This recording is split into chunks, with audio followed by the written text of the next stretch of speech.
Have you ever been telling a story in English and you just hesitate? You get that little flicker of doubt about which tense to use to get the timing just right? Well, you're not alone. And today, we are going to solve that exact storyteller's dilemma. So let's just jump right in. What is the real difference between these two sentences?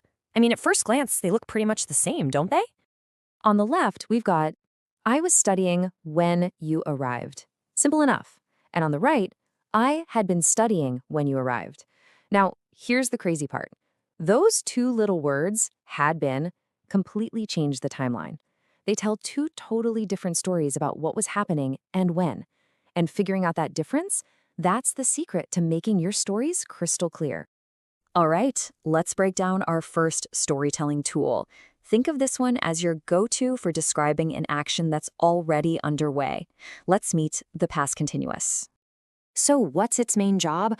Well, you use the past continuous to set a scene. You're painting a picture of an action that was happening, it was ongoing, and then, usually, something else comes along and interrupts it. And the great news is the formula is super simple. You just take your subject, add was or were, and then tack ing onto your main verb. You've seen this a million times, right? Nice and easy. Let's see it in the wild. I was washing my hair when the water ran out. You can just picture it, can't you? The long, ongoing action is washing your hair. It sets the stage. And then, bam, the water runs out. That's the short, sudden interruption. The key thing to notice is that both things are happening at the very same time. Okay, so now for our second tool. This is where things get really interesting. It's time to meet the past perfect continuous. And I have a little nickname for this one. I call it the backstory tense.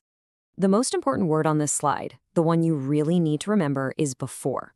This tense is all about an action that was happening for a while before the main event in your story even started. It gives you context, it gives you history, it gives you the backstory. The formula here just adds two little helpers, had and been. So you've got your subject, then you pop in had been, and then your verb with ing. That had been is basically a time machine. It's a signal to your listener that you're jumping further back into the past. So let's really look at this one. I had been doing the dishes when John arrived.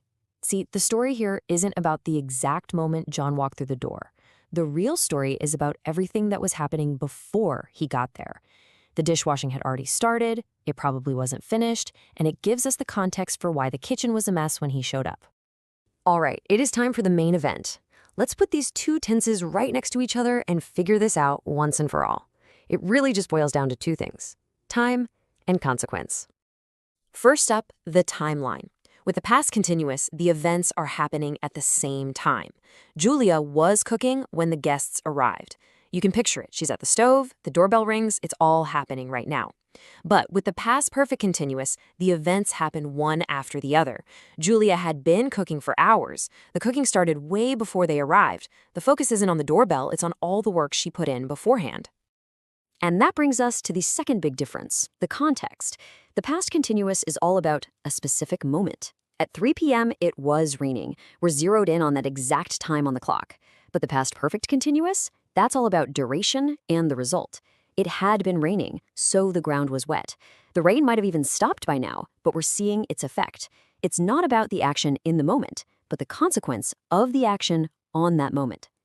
So how do you choose which one to use? It's actually a pretty simple two-step mental check. First, just analyze your timeline. Are the two things happening at the same time? Use past continuous. Did one thing happen before the other? That's your cue for past perfect continuous. And second, look for clues in the sentence.